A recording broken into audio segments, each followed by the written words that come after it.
les pays émergents commencent à inonder le monde de leurs produits électroménagers. Longtemps cantonnés à de la sous-traitance pour le compte de grandes firmes occidentales ou aux produits vendus sous marque blanche, ces derniers gagnent du terrain dans les pays développés avec leurs propres produits et leurs propres marques. Déjà, la marque Beko, propriété du groupe turc Arçelik, revendique la position de numéro 1 au Royaume-Uni, quand le chinois Haier, déjà numéro 1 mondial en volume, commence à monter en gamme pour conquérir l'Europe.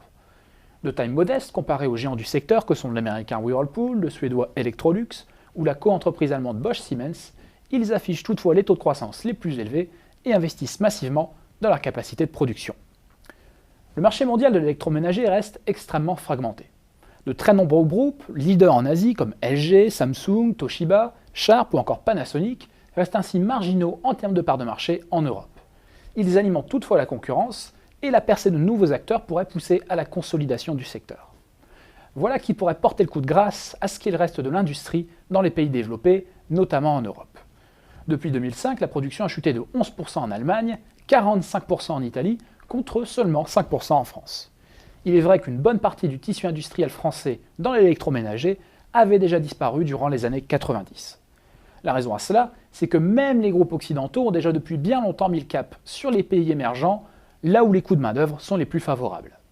Depuis 2005, la production a par exemple augmenté de moitié en Turquie.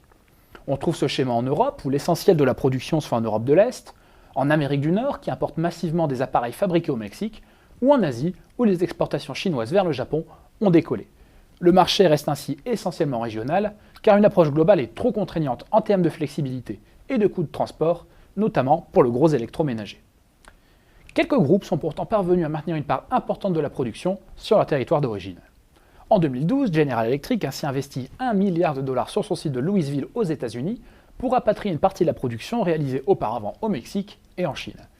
Plus que le produit, c'est le process de production qui a permis cette relocalisation selon GE, qui s'était pour l'occasion offert les conseils d'une filiale de consulting de Toyota, reconnue dans l'industrie automobile pour l'efficacité de sa production.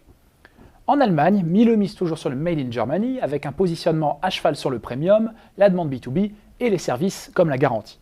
En France, les usines de SEB contribuent toujours à hauteur de 40% du chiffre d'affaires total du groupe, en se focalisant sur les produits les plus innovants. Pas sûr toutefois que l'innovation suffise à maintenir l'activité sur le territoire au vu de l'intensité concurrentielle du marché. Même le groupe britannique Dyson, connu pour ses aspirateurs sans sac, et la foi de son fondateur James Dyson dans le maintien d'une industrie forte au Royaume-Uni, a désormais recours à la sous-traitance en Malaisie.